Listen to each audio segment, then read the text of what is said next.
को आप होते कौन है? एग्जीक्यूटिव का हिस्सा है अमित शाह। आप होते कौन है हमारे को प्रेशराइज करने के लेजिस्लेचर को? आपको कोई राइट नहीं है लेजिस्लेचर को आप प्रेशराइज करें, और आप डरा रहे हैं लेजिस्लेचर को ये कहकर।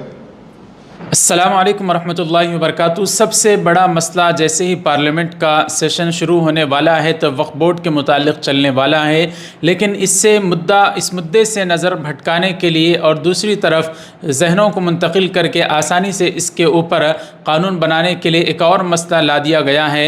नाज़रीन इकराम, वो मसला है वन नेशन वन इलेक्शन, यानी पूरे हिंदुस्तान में एक ही मरतबा इलेक्शन होगा। बार बार 5 साल में मुख्तलिफ़ इलाक़ों में मुख्तलिफ़ रियासतों में इंतख़ाबात आते हैं, लेकिन अब पूरे हिंदुस्तान में सिर्फ एक इलेक्शन होगा 5 साल में। इस पर हुकूमत वक्त की जो कैबिनेट है मोदी की, उसने इसको मंजूरी दी है। इसको लेकर ओवैसी साहब का बड़ा बयान आया है। वक्फ बोर्ड अमेंडमेंट बिल के ख़िलाफ़ अमित शाह का जो बयान आया, उसके लिए भी उन्होंने बयान दिया है। नाज़रीन, पूरी ख़बर तफसील से बताने वाले हैं। आज की इस वीडियो में 2-3 अहम ख़बरें सुनाने के बाद असदुद्दीन ओवैसी साहब ने इन सारे मसाइल पर क्या बयान दिया है, दो टोक अंदाज में अमित शाह को उन्होंने जवाब दिया। नाज़रीन, आपसे गुजारिश है वीडियो को अभी से लाइक कर दें और शेयर करें, चैनल को सब्सक्राइब कर दें। नाज़रीन, असदुद्दीन ओवैसी साहब के ख़िलाफ़ पटिशन दायर की गई थी कि ये नफ़रत अंगेज़ तकरीर करते हैं और माहौल को बिगाड़ने की कोशिश करते हैं। तो इस पटिशन के दाखिल करने वाले को वक्त की अदालत ने ज़बरदस्त तरीके से फिटकार लगाते हुए उस पटिशन को ख़ारिज कर दिया। और जज साहब इस पटिशन को सुनते वक्त उनके दिल में भी यकीनन ख़याल आया होगा। बीजेपी के लोग ओवैसी के ख़िलाफ़ और अखिलेश यादव के ख़िलाफ़ ये कह रहे हैं कि वो नफ़रत अंगेज़ तकरीर करते हैं। हालांकि जज साहब के दिल में भी ख़याल आया होगा कि उल्टा चोर कोतवाल को डांटें की मिसाल बन गई है कि ख़ुद बीजेपी वाले आए दिन मुसलमानों के ख़िलाफ़ नफ़रत अंगेज़ तकारीर दे रहे हैं। मुसलमानों के ख़िलाफ़ दें तो मुसलमान बर्दाश्त कर सके, लेकिन वो ख़ुद रसूलुल्लाह सल्लल्लाहु अलैहि वसल्लम की शान अक़दस में गुस्ताखी कर रहे हैं।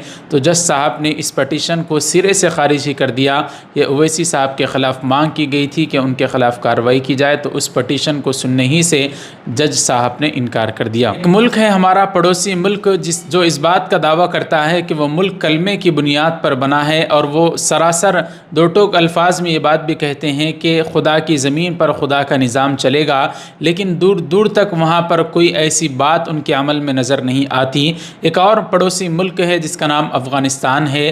अफ़गानिस्तान के उस पड़ोसी मुल्क के मुज़ाकरात की एक मीटिंग मुनाक़िद की गई थी, जहाँ पर उस पड़ोसी मुल्क का तराना आता है तो वो उसकी अक़ीदत में सलाम नजराना पेश करने के लिए उठ कर खड़े हो जाते हैं। लेकिन अफ़गानिस्तान के मौजूदा सरकार के जो लोग वहाँ पर बातचीत करने के लिए गए थे वो वैसे ही बैठे रहते हैं, और उनका बयान आता है कि चूँकि तराने को सुनने के लिए उठकर खड़ा होना हमारे नज़दीक हम इसको जायज़ नहीं समझते, तो इसको लेकर उस पड़ोसी मुल्क के लोग इन पर इल्ज़ाम लगा रहे हैं। एक शख्स कहता है कि इन लोगों को जिन्होंने हमारे तराने का एहतराम नहीं किया, इनको निकाल कर बाहर फेंकिए और इनसे मुज़ाकरात भी मत कीजिए। इस तरह से पड़ोसी मुल्क के लोग जो दावा करते हैं कि हमने कलमे की बुनियाद पर इस मुल्क को बनाया है, लेकिन वही लोग कह रहे हैं कि हमारा तराना जब पढ़ा जा रहा है तो तुमको इसके एहतराम में उठकर खड़ा होना था। नाज़रीन, अब बात करते हैं बैरिस्टर असदुद्दीन ओवैसी साहब ने आज बड़ा बयान दिया है। दरअसल वो बहुत सारे मुद्दों पर उन्होंने बात की है। सबसे पहला मुद्दा ये है कि मौजूदा हुकूमत वन नेशन वन इलेक्शन लाना चाहती है। इसको लेकर असदुद्दीन ओवैसी साहब ने क्या कहा, आप हजरात उनका एक क्लिप मुलाहिज़ा फरमाएँ। तो नरेंद्र मोदी का पूरा गेम प्लान यही है कि नेशनल पार्टीज रहें और दूसरे तमाम रीजनल पार्टीज, छोटे पार्टीज हमेशा के लिए ख़त्म हो जाए। आप देखिए कि अगर नेशनल इलेक्शन होगा तो मुद्दा नेशनल होगा, रीजनल इलेक्शन होगा असेंबली का, विधानसभा का, तो रीजनल मुद्दा होगा। नरेंद्र मोदी ये चाहते हैं कि रीजनल मुद्दा कभी बने ही नहीं। इलेक्शन होगा, अगर हैदराबाद पार्लियामेंट का इलेक्शन होगा तो जाहिर है दिल्ली में जो भी जीत कर जाएगा क्या करेगा। असेंबली का तेलंगाना का इलेक्शन होगा तो भाई आप किसान को क्या देने वाले हैं,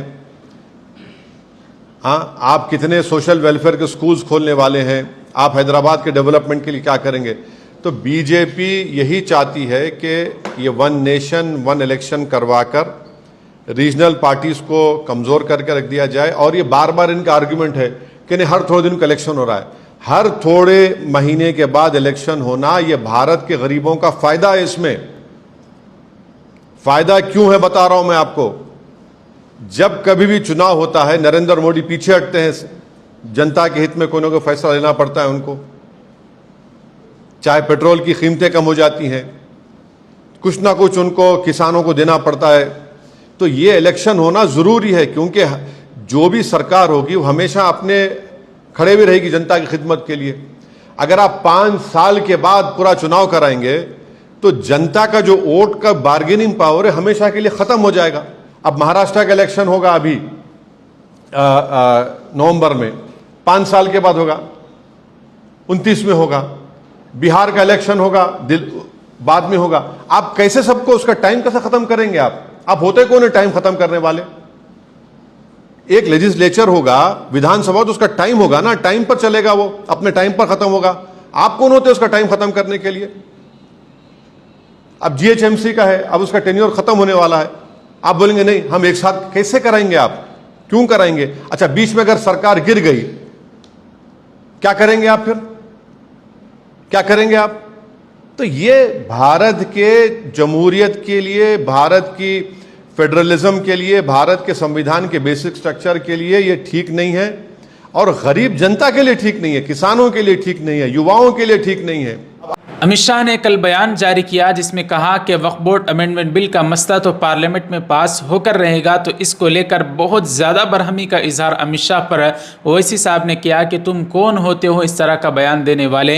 हालांकि जेपीसी के मेंबर असदुद्दीन ओवैसी साहब भी हैं। तेलंगाना में एक मजलिस, एक बयान हो रहा था, तो वहाँ के बड़े बड़े उलमा कायदीन ने उनसे पूछा कि आप तो जेपीसी में हैं, तो जेपीसी में इस वक्त क्या चल रहा है, आप थोड़ा बताइए। तो ओवैसी साहब ने साफ तौर पर मना कर दिया कि मैं ये राज की बातें आप तक नहीं पहुंचा सकता, क्योंकि अमानतदारी की बात है।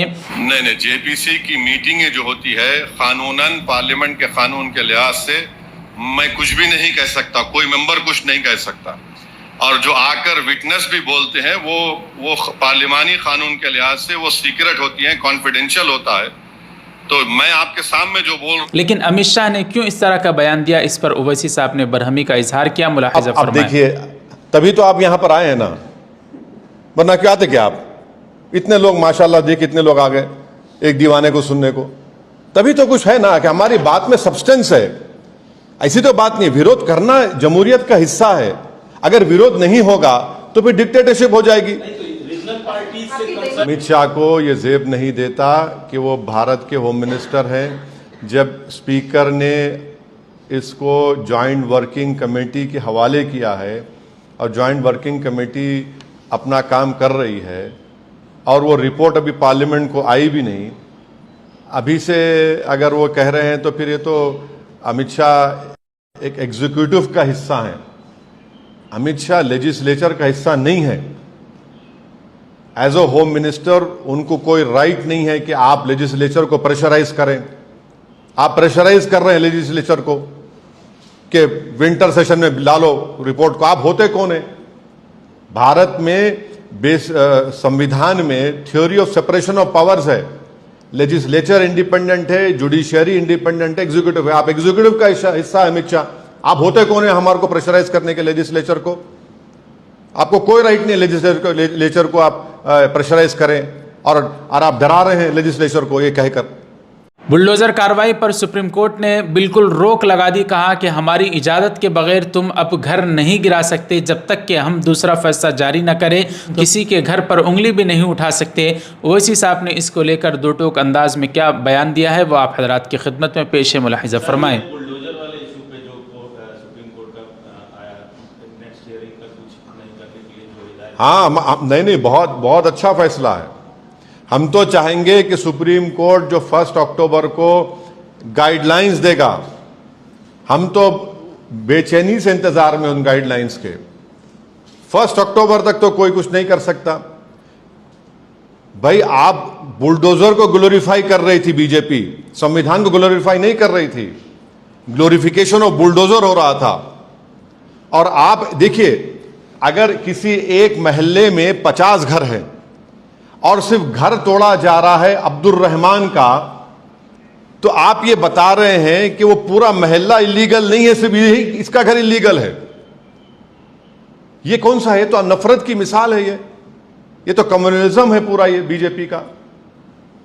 तो उत्तर प्रदेश में, मध्य प्रदेश में, गुजरात में, महाराष्ट्र में कैसे कैसे वाकयात हुए, दिल्ली में। देखिए, जो भी सरकार तोड़ना चाह रही है, ड्यू प्रोसेस को फॉलो करना पड़ेगा आपको, नोटिस देना पड़ेगा आपको। आप मनमानी नहीं कर सकते। कोर्ट का स्टे है तो भी तोड़ दे रहे आप। इलाहाबाद में वाइफ के नाम पे घर है, क्योंकि उसने CAA प्रोटेस्ट में हिस्सा लिया, आपने पति को नोटिस दे घर तोड़ दिया आपने। तो ये तो जुल्म है ना। तो नाज़रीन, आज की ये वीडियो आपको कैसी लगी और इन सारी खबरों पर आपकी क्या राय हमें कमेंट करके बताएं। ख़ासतौर पर ओवैसी साहब का अमित शाह को लेकर जो बयान आया है, इस पर आपकी क्या राय है कमेंट करके हमें ज़रूर बताएं। वीडियो को लाइक कर दें, ज़्यादा से ज़्यादा शेयर करें, चैनल को सब्सक्राइब कर दें। मिलते हैं अगले वीडियो में, इजाज़त दीजिए। अस्सलामु अलैकुम रहमतुल्लाहि व बरकातुहू।